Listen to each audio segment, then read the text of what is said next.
Hi, this is Gilles, the radio prepper. I just finished building a new QCX transceiver on 30 meters. Or is it this one? It is this one. This one is my 80-meter transceiver. And the only way I can tell them apart is because the power plug here is in a different location. I put them both into Hammond 15BB cases. Actually, those are Chinese knockoffs. And I should have known the price was too good to be true on eBay. The Hammond cases, which I'm a big fan of, I have a better finish and the metal is not as brittle. When you drill these, you really notice that it's not the same quality, but I use them anyway. I also built a power pack here, and I will publish the video at the same time.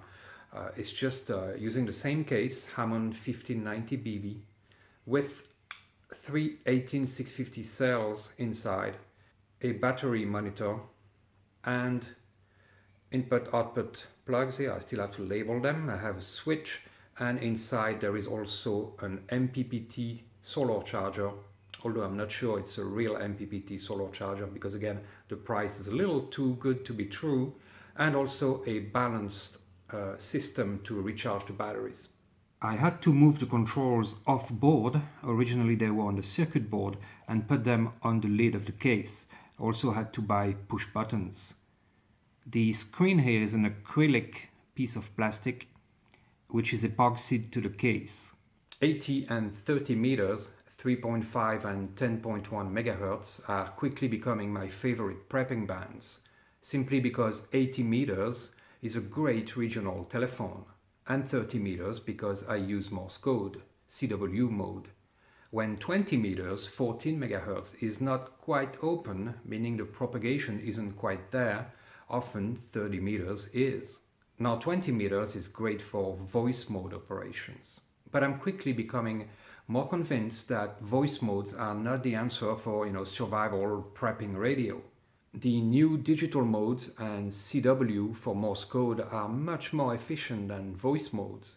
This is why I believe now that SSB should be a secondary mode for when the conditions are good.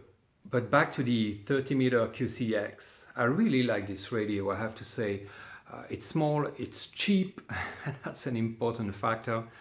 It works really well, it has a lot of features. The only drawback, in my opinion, is the current draw on receive, which is presumably close to 100 milliamps. I didn't measure it, but it's much more than my other radios, Morse code only radios.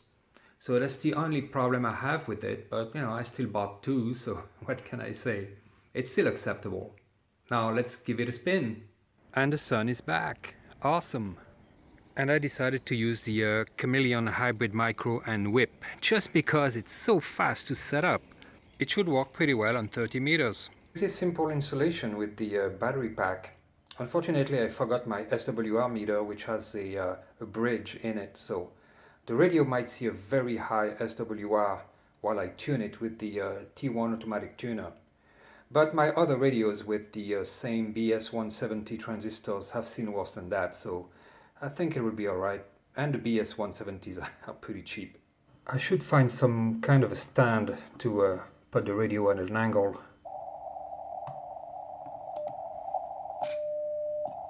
That's it. And power output apparently is right at 5 watts. I do get some thumping in the speaker when I key the radio. My 80-meter QCX doesn't do that, so if someone knows how to fix it, please let me know.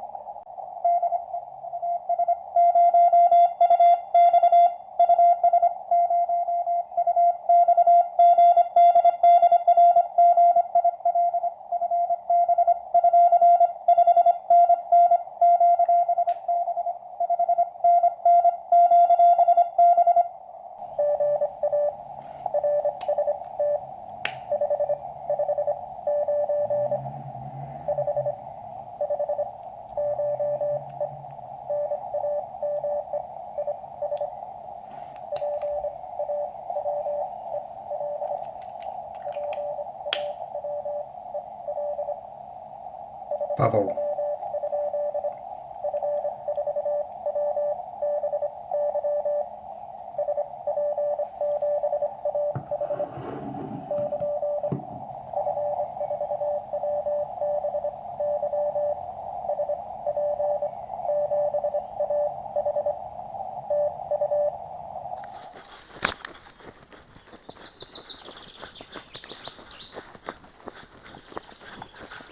I need to find a way to combine horse and radio. I already like sailing and radio, but horse, I don't know how I would do that.